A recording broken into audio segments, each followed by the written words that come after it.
Hello students, मैं हूं अनामिका सिंह और स्वागत करती हूं आपका पिनेकल कैरियर इंस्टीट्यूट के ऑफिशियल यूट्यूब चैनल में। आज मैं आपके सामने हिंदी का एक टॉपिक लेकर आई हूं जिसका नाम है संधि। संधि का टॉपिक आज हम ट्रिक के हेल्प से समझेंगे, बिना किसी नियम के आज हमें इसे समझना है।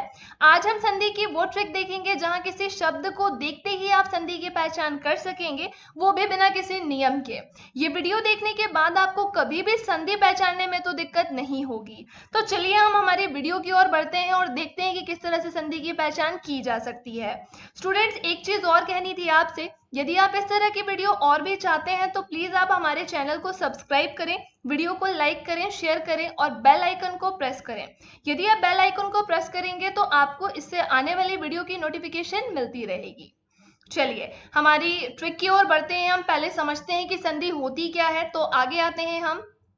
संधि का शाब्दिक अर्थ है, जैसे कि यहाँ पर लिखा है संधि का शाब्दिक अर्थ क्या है, तो स्टूडेंट इसका आंसर है मेल। इसका अर्थ है मेल। दो वर्णों के मेल से होने वाले विकार को संधि कहते हैं। यहाँ वर्णों का मेल होगा और वो वर्ण स्वर भी हो सकते हैं, व्यंजन भी हो सकते हैं, और इनके मेल से होगा विकार। विकार का अर्थ होता है परिवर्तन, और दो वर्णों के मेल से यदि विकार होगा तो उसे हम संधि कहेंगे। संधि निरर्थक अक्षरों से मिलकर सार्थक शब्द बनाती है। संधि किस भाषा का शब्द है, तो संधि संस्कृत का शब्द है। ये तो हो गई इसकी साधारण सी परिभाषा, केवल वर्णों का मेल करना है और वर्णों के मेल से इसमें विकार या परिवर्तन होगा। कुछ उदाहरण से मैं आपको बताती हूँ कि किस तरह से वर्णों का मेल होगा और किस तरह से इसका परिवर्तन होगा। जैसे उदाहरण यहाँ पे लिखा है यथोचित। पहले तो आपको इसे तोड़ना रहेगा, हमें इसका विच्छेद करना रहेगा। यथोचित को यदि हम तोड़ेंगे तो इसका विच्छेद होगा यथा धन उचित। और यदि हमें स्वर को निकालना है, वर्णों का मेल करना है, तो टूटे हुए शब्द के अंतिम वर्ण को देखना होगा और दूसरा जो टूटा हुआ शब्द है उसके पहले वर्ण को देखना होगा। जैसे यथा में था में आ की मात्रा है, इसलिए हम बड़ा आ निकालेंगे, और उचित का ऊ छोटा है इसलिए वहां से छोटा ऊ निकालेंगे। स्टूडेंट्स, बड़ा आ और छोटा ऊ मिलकर ओ बनते हैं। ये मैं केवल आपको यहाँ पर कैसे पहचान करनी, कैसे इसका मेल करना है यह सिखा रही है, और कैसे वर्ण को निकालते हैं यह सिखाया है। परम धन औषध परमौषध, हमने इसका भी विच्छेद किया है यहाँ पर, तो परम के माँ से छोटा आ निकला क्योंकि इस माँ में कोई मात्रा नहीं थी, और औषध का जो आ है उसमें औ की मात्रा है, इसलिए औ यहाँ से हमने निकाला है। चलिए, ये तो बहुत बेसिक चीज बताई है मैंने, आगे बढ़ते हैं थोड़ा। संधि के भेद। संधि के कितने भेद होते हैं, बहुत ही साधारण क्वेश्चन है। संधि के 3 भेद होते हैं। कौन कौन से हैं? स्वर संधि है, व्यंजन संधि है और विसर्ग संधि है। चलिए, आज लेकिन मैं आपको जो वीडियो में बताने वाली हूँ केवल स्वर संधि के बारे में बताऊंगी। नेक्स्ट वीडियो में आपको व्यंजन और विसर्ग की ट्रिक बताऊंगी मैं।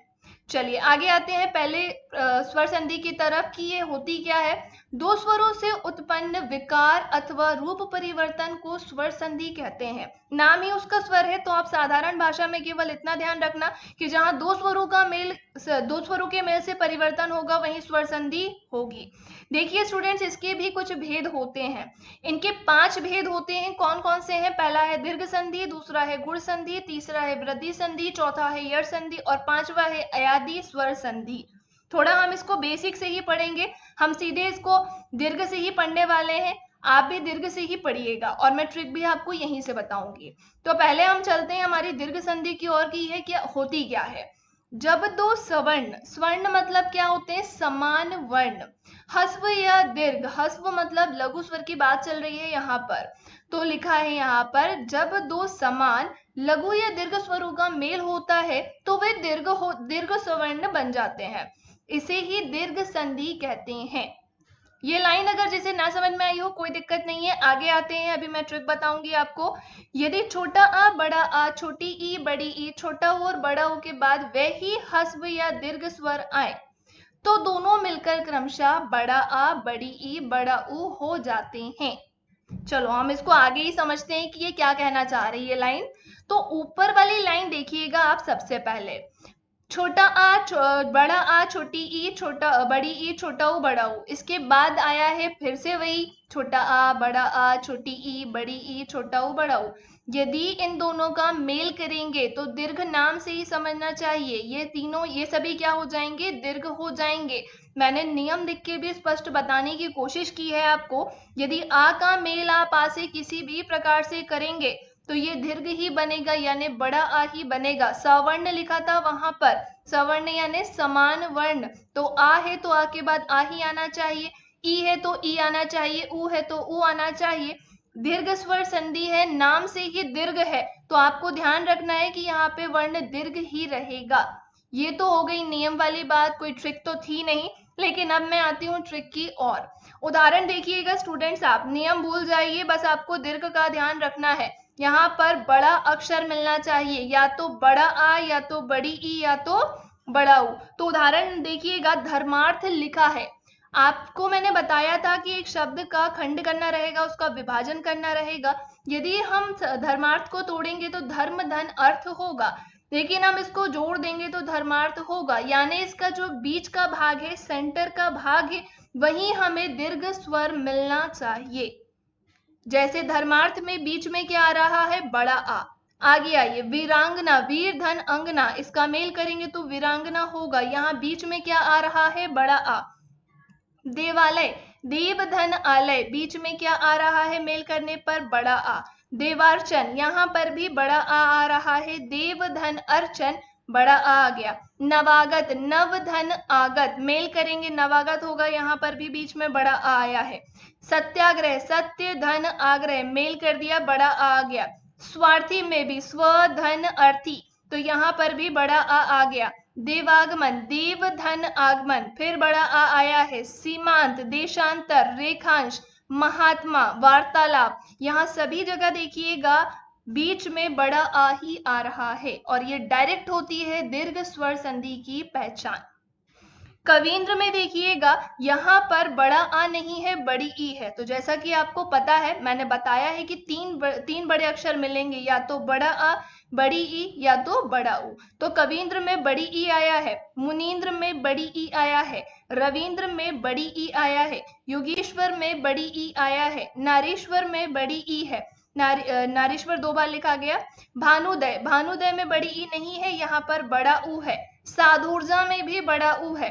वधुत्सव, वधूपकार, भूर्जा, विधुदय, गुरुपदेश और भूतसर्ग, सभी जगह आपको सेंटर में यानी मध्य में बड़ा आ, बड़ी ई और बड़ा ऊ ही मिलेगा। ये डायरेक्ट पहचान है स्टूडेंट्स, आपको बिल्कुल भी नियम को रटने की आवश्यकता नहीं है। आप शॉर्ट में इसका आंसर निकाल सकते हैं, और ये ट्रिक कभी भी गलत नहीं होगी। चलिए अगले संधि की ओर आते हैं, जिसका नाम है गुण संधि। परिभाषा क्या है इसकी, जब छोटा आ बड़ा आ के साथ छोटी बड़ी का मेल हो तो वह ए बनेगा, छोटा ऊ बड़ा ऊ का मेल होने पर वह ओ बनेगा, और ऋषि का मेल होने पर वह अर बन जाएगा। जैसे आप देखिएगा यहाँ पर लिखा है आ धन ई, इसका हम किसी भी प्रकार से मेल कर रहे हैं तो ए बन रहा है। आ के बाद ऊ का मेल करेंगे तो ओ बनेगा, और आ के बाद यदि ऋषि आएगा तो वह अर बनेगा। चलिए अब यहाँ पे केवल आपको 3 चीजों का ध्यान रखना है, ए आना चाहिए, ओ आना चाहिए, नहीं तो अर आना चाहिए। इसके अलावा कुछ और गुण स्वर संधि में नहीं होगा।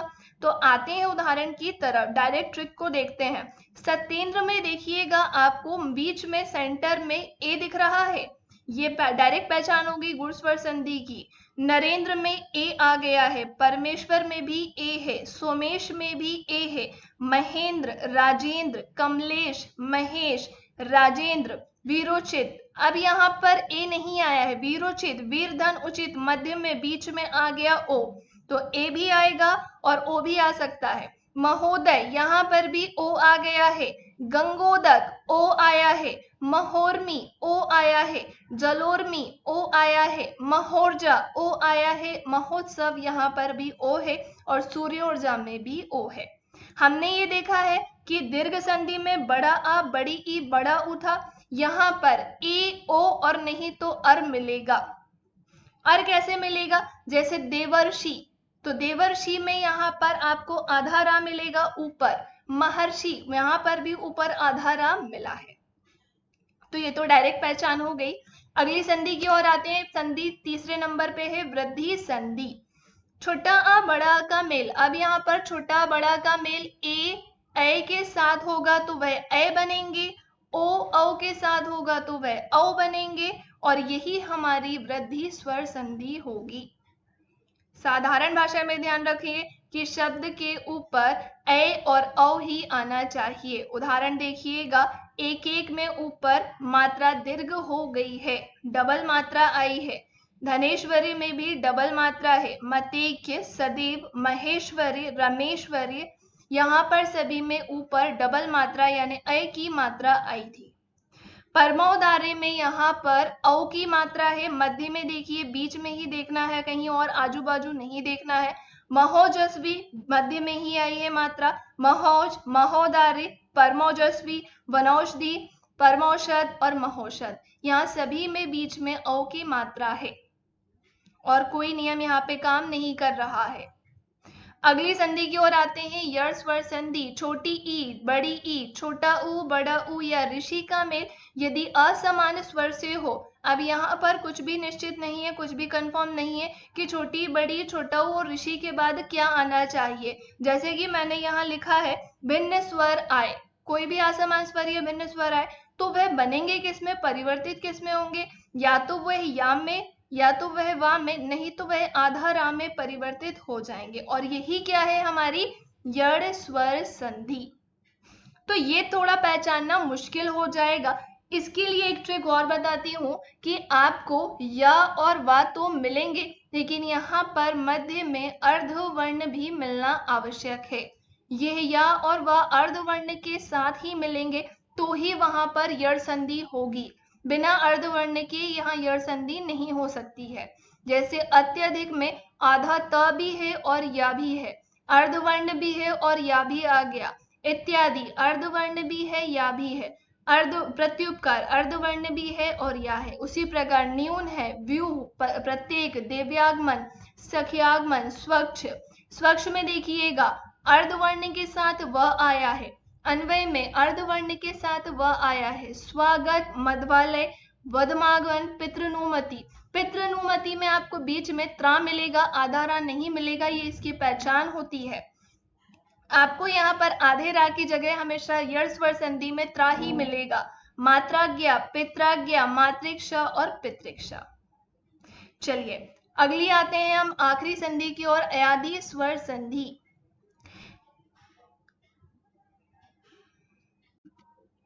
चलिए अंतिम संधि की ओर आते हैं जिसका नाम है अयादि संधि। यहाँ ए ओ औ के बाद कोई भिन्न स्वर आएगा और वह आए अव आवु जैसे शब्दों में परिवर्तित हो जाएंगे।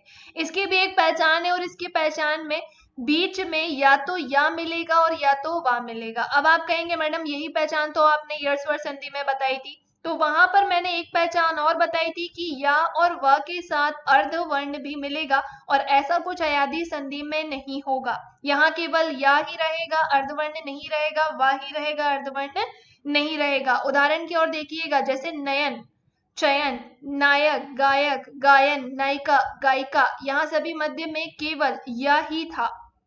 इसके अलावा पवन, भवन, श्रवण, पवित्र, पावन, भावन, नाविक, भावुक, यहाँ बीच में मध्य में केवल वा ही था, अर्धवर्ण यहाँ कहीं पर भी नहीं मिला है। तो स्टूडेंट्स ये डायरेक्ट पहचान होती है, किसी शब्द में संधि कैसे पहचानते हैं ये मैंने आपको बता दिया है। आशा करती हूँ आपको ये वीडियो पसंद आई होगी। तो प्लीज यदि आपको ये वीडियो पसंद आई है तो आप इसे लाइक करें, शेयर करें और चैनल को सब्सक्राइब करना ना भूलें।